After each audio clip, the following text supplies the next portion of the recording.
Bonjour tout le monde, j'espère que vous allez bien et bienvenue dans cette vidéo dans laquelle on va discuter une pathologie non tumorale de la peau. C'est la pemphigoïde bulleuse. Il s'agit d'une dermatose bulleuse, comme son nom l'indique, qui est de nature auto-immune.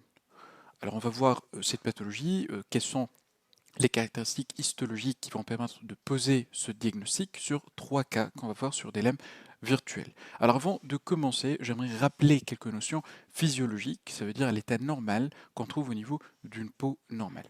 Alors il faut savoir qu'il y a une cohésivité entre les cellules épidermiques. Entre les kératinocytes eux-mêmes, cette cohésivité, elle va être assurée par des molécules jonctionnelles, notamment les desmosomes. Entre l'épiderme lui-même et le derme, la cohésion entre ces deux éléments va être assurée par un deuxième type de molécules qu'on appelle les hémidesmosomes. Alors les hémidesmosomes, c'est ça ce qui va assurer la jonction et la cohésion que présentent les cellules profondes, ça veut dire les cellules de la couche basale, avec le derme sous-jacent. Dans le cadre de cette pathologie qui est la pemphigoïde bulleuse, on aura la production d'auto-anticorps qui vont attaquer ces hémidesmosomes. Et plus particulièrement, il y a deux molécules qui vont être la cible de ces anticorps qui sont appelés les antigènes 1 et 2 de la pemphigoïde bulleuse. On les appelle en anglais bullous pemphigoid antigen 1 et bullous pemphigoid antigen 2, ce qui veut dire le premier et le deuxième antigène de la pemphigoïde bulleuse. Alors quand on aura ces anticorps qui vont attaquer les hémidesmosomes, on aura par conséquence une altération de la cohésion que présente l'épiderme au niveau du derme, et donc on aura un détachement secondaire, et donc on aura une création d'une cavité qui va se créer entre les deux, et cette cavité, ça correspond tout simplement à la bulle qu'on a sur le plan clinique. Donc j'aimerais commencer tout d'abord par ce cas. On voit qu'on était en train de parler de pemphigoïde bulleuse, de dermatose bulleuse, de création d'une cavité ou bien de bulle, mais sur ce prélèvement, il n'y a aucune cavité qu'on est en train d'observer. Alors ça, c'est un prélèvement cutané qu'on a réalisé chez un malade qui présente un stade qui est assez précoce de cette pathologie. C'est un stade qui va se manifester sur le plan clinique par des lésions qui rappellent l'aspect d'un urticaire. Et c'est un stade qu'on appelle aussi la pemphigoïde bulleuse urticarienne. Et ce qu'on va voir, c'est exactement la même chose que ce qu'on va observer sur un prélèvement cutané chez un patient présentant un urticaire, c'est essentiellement l'œdème au niveau du derme, ce qui va expliquer l'aspect surélevé au niveau clinique. Alors ce qu'on voit à ce grossissement, c'est donc un tissu cutané avec l'épiderme à ce niveau, avec le derme, avec ces deux parties, le derme papillaire qui est superficiel et puis le derme réticulaire. On a ici un petit foyer de suffusion hémorragique, sûrement qui est artefactuel, ça veut dire secondaire à la biopsie ou bien lors de la technique, lorsqu'on a réalisé la coupe au niveau de ce prélèvement cutané.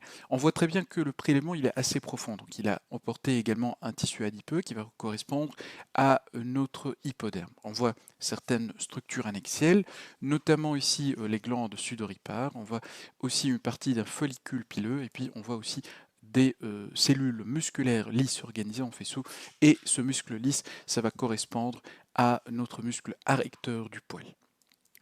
Anomalie à observer, chose qui vient en premier, c'est l'œdème. Donc on voit très bien que les fibres de collagène, ou bien les faisceaux de collagène qu'on trouve au niveau du derme réticulaire, ils sont séparés et disséqués par un matériel qui est assez clair, ce qui va correspondre à un œdème qui va disséquer, donc séparer ces fibres et qui va être associé également à un infiltrat inflammatoire. C'est un infiltrat inflammatoire qui est superficiel mais aussi interstitiel et on voit très bien que l'infiltrat est en train de suivre les structures annexielles et vasculaires. Ici on voit un infiltrat inflammatoire qui est dit périvasculaire puisqu'il est fait de cellules qui sont localisées autour des vaisseaux sanguins. Alors maintenant, la clé qui va nous orienter vers une pemphigoïde bulleuse, c'est la nature de cet infiltrate. Alors on voit très bien que c'est un infiltrate inflammatoire qui est assez polymorphe avec plusieurs cellules qui le forment. On note par exemple des lymphocytes, comme ici ou bien ici, des cellules arrondies avec un rapport nucléocytoplasmique élevé et qui montrent essentiellement leur noyau. On voit également des polynucléaires neutrophiles, donc comme par exemple la cellule à ce niveau ou bien ici, avec un noyau qui est fragmenté en plusieurs lobes. On voit ici 4 lobes, on voit là aussi 4 lobes et là 3 lobes d'un seul noyau. Et aussi, si on voit le cytoplasme, on voit très bien que ça a une teinte qui est un peu entre le basophile et l'éosinophile. Donc ça, c'est des polynucléaires neutrophiles.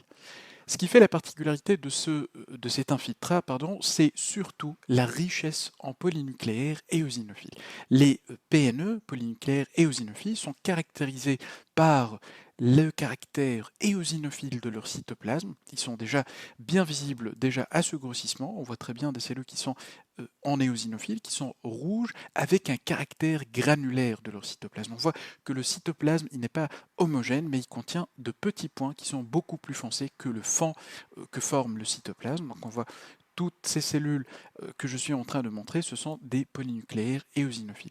Deuxième caractéristique, c'est la lobulation, si on veut dire, de leurs noyaux, qui sont souvent observés en un état, si on veut dire, bilobé. Ça veut dire le noyau, il est réparti en deux noyaux.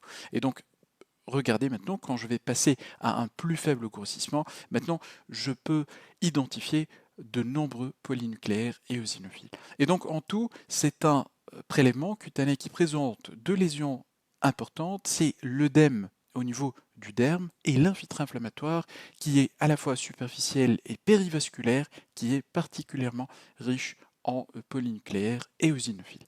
Alors, chez ce même malade, la biopsie cutanée, quand on l'a fait, elle a été coupée lors de la technique en deux fragments. Alors regardez ce qu'on va observer au niveau du deuxième fragment.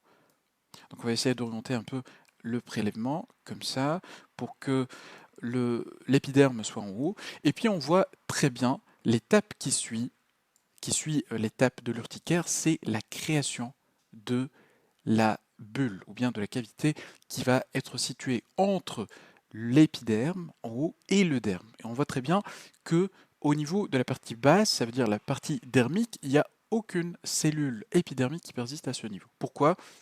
Si on revient maintenant à l'explication et à la physiopathologie de ces pathologies, on a dit que la molécule qui va être attaquée, ça va être les hémidesmosomes. Et donc, la jonction qui va être attaquée, c'est la jonction épidermodermique, ce qui va expliquer tout simplement le siège du clivage. C'est un clivage qui est dit sous-épidermique, au-dessous de l'épiderme. On voit en association une spongiose, ce qu'on voit ici. Donc regardez l'aspect des jonctions entre les cellules de la couche épineuse à l'état normal. On voit un peu mal les cadres clairs parce que tout simplement ils sont de taille qui est réduite avec parfois visibilité des processus épineux. Lorsqu'on va rajouter de l'œdème entre les cellules, ça va donner cet aspect-là, ce qu'on appelle une spongiose. On note très bien un agrandissement de ces cadres clairs, un agrandissement de l'espace entre les cellules individuelles avec une accentuation de la visibilité des processus épineux qu'on est en train d'observer à ce niveau. Les processus épineux, c'est des processus qui vont naître de chaque cellule de la couche épineuse et qui vont être interchangés entre les cellules elles-mêmes au niveau de cet espace. Et c'est au niveau de ces processus épineux qu'on va trouver les desmosomes. Rappelez-vous, pemphigoïde bulleuse, l'anomalie, elle est au niveau des hémidesmosomes et non pas au niveau des desmosomes. Voilà, donc la cavité elle est là, le clivage il est là, et on note sur ce prélèvement qui montre un petit clivage, le même type d'infiltré inflammatoire avec cette richesse en polynucléaires éosinophiles. Alors on passera maintenant à un prélèvement biopsique qui montre un stade beaucoup plus avancé. Alors on va grandir un peu et on voit ce prélèvement cutané. Donc on a fait la biopsie, on a ancré, vous voyez ici la couleur noire, ça correspond à l'encre qui est là pour noter ou bien pour faciliter le repérage de la limite basale, ça veut dire profonde de notre résection. On voit une petite fuite également de cette encre à ce niveau. Au niveau de quoi?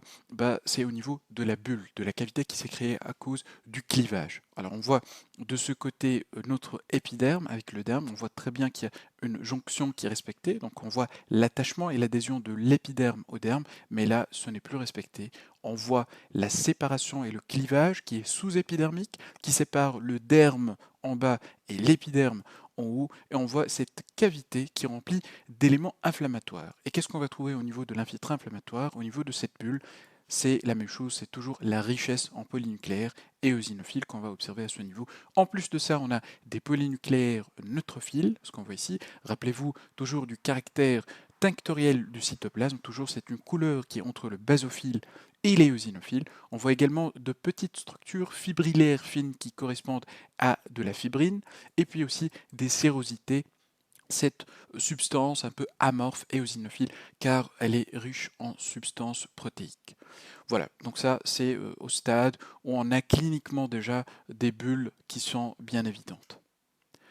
Dernier exemple, c'est pour vous montrer l'aspect des fois qu'on a observé et la richesse frappante en polynucléaires et eosinophiles.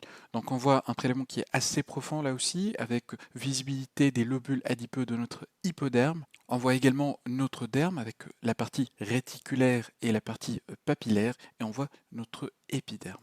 On voit le clivage avec la création de cette cavité entre l'épiderme et le derme, c'est un clivage qui est sous-épidermique, et on voit également l'association à un infiltré inflammatoire qui est périvasculaire et superficiel, et on voit très bien, même à ce grossissement, la richesse en polynucléaires et eosinophiles. Regardez toutes les cellules au cytoplasme et eosinophiles foncés. Si on agrandit, on va sûrement trouver que toutes les cellules éosinophiles, c'est des PNE.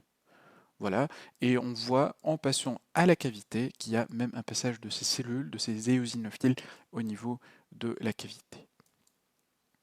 Voilà, donc un clivage sous-épidermique, un infiltré inflammatoire superficiel et périvasculaire riche en polynucléaires et eosinophiles. Diagnostic d'une pemphigoïde bulleuse. Alors la confirmation après l'observation sur coloration morphologique, elle va être atteinte par immunofluorescence directe qui va montrer les dépôts des anticorps qui sont en train d'attaquer la jonction, qui sont de type IgG. En plus de ça, on aura également observé des dépôts de C3, ça veut dire la protéine du complément C3. Donc on passe rapidement à la présentation. Donc je vous mets en description les liens pour les 3 lames. Et comme on disait, pemphigoïde bulleuse, c'est une dermatose bulleuse auto-immune. Les anticorps ils sont de type IgG et ils sont dirigés contre l'hémidesmosome notamment, ou précisément vers 2 molécules qu'on appelle la BPAG1 et la BPAG2. La jonction ou bien la région qui va être atteinte, c'est la jonction épidermodermique, et il faut savoir qu'il y a certains médicaments qui sont impliqués dans la genèse de ces pathologies, notamment certains diurétiques, le captopril, la dépénicillamine, ainsi que certains antibiotiques comme l'amoxicilline.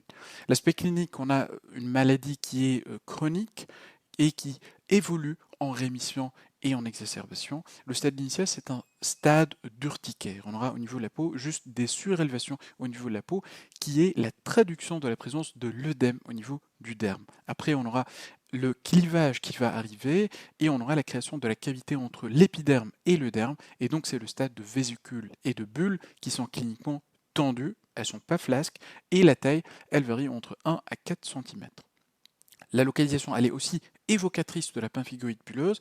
On les trouve surtout au niveau de la partie inférieure de l'abdomen, des avant-bras ainsi que de la cuisse, avec une rare atteinte muqueuse qui va survenir dans 10 à 30% des cas.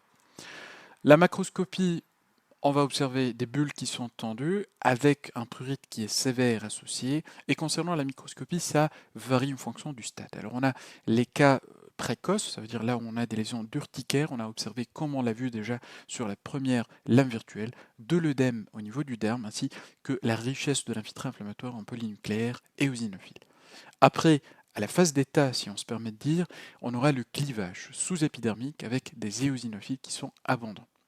L'infiltrat au niveau du derme, on va le trouver au niveau superficiel et interstitiel, et il va être formé par les lymphocytes, des PNE ainsi que des PNN, je m'excuse pour la faute, et c'est surtout cette prédominance de PNE par rapport aux autres qui va nous orienter vers la pemphigoïde bulleuse. On ne doit pas avoir une abondance de PNN, parce que sinon on doit être dirigé vers une autre entité qu'on appelle la dermatose bulleuse linéaire à IgA, et on ne doit pas avoir d'acantholyse au niveau de la cavité de la bulle, sinon on serait orienté plutôt vers un pemphigus. Alors toutes ces entités, on va essayer de faire ou bien de les discuter dans de nouvelles vidéos. Il y a aussi une entité qu'on appelle la pemphigoïde bulleuse qui est pauvre en cellules inflammatoires. On aura la bulle et le clivage sous-épidermique caractéristique, mais avec peu d'éléments inflammatoires.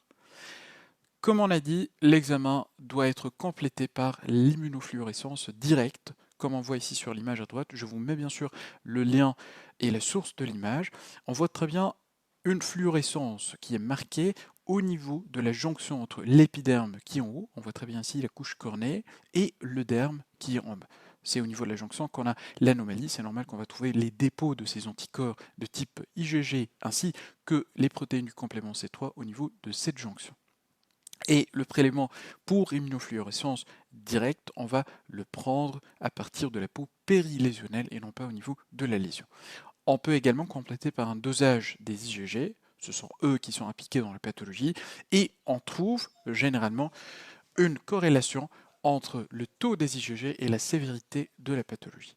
Le différentiel, ça comprend beaucoup d'entités, notamment le pemphigus vulgaire, l'épidermolyse bulleuse acquise, la dermatose bulleuse linéaire à IgA, la pemphigoïde gestationnelle ainsi que le lupus érythémateux bulleux. J'espère qu'on aura l'occasion de discuter l'ensemble des diagnostics différentiels dans des vidéos à part. Donc on arrive comme ça à la fin de cette vidéo, j'espère que c'était utile et j'aimerais bien avoir des suggestions de votre part dans la partie des commentaires et on se dit à très bientôt pour une prochaine vidéo.